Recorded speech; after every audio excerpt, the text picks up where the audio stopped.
Hey YouTube, this is my second video on this Forster Co-Ax. One issue that a lot of people have with reloading with a Coax is if they're doing a small cartridge like a 9mm, you have to make a full 180 degrees of movement on this ram all the way down and all the way back up to get it to let that shell go all the way down the bottom. So I do a lot of pistol calibers, and I invented a gizmo. This is my second version of it.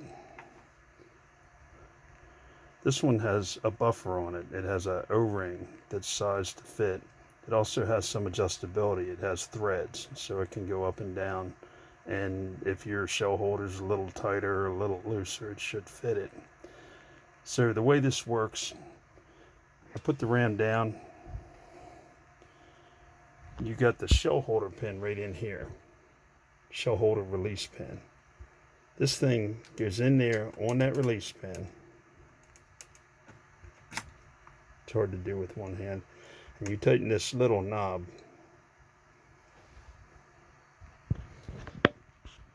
So what it does is it extends that to where now I only have to move this handle less than 90 degrees.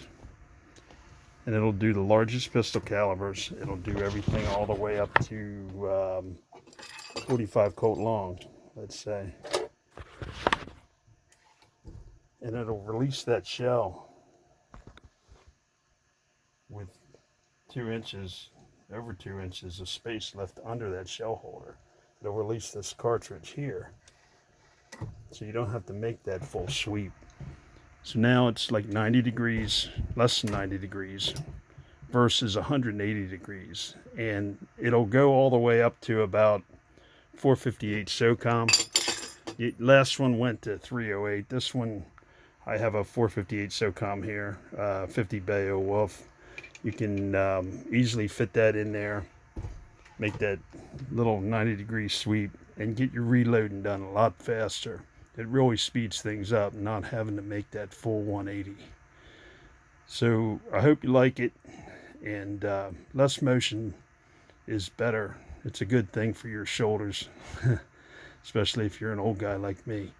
So hope you like it, and I'll catch you guys later. Bye.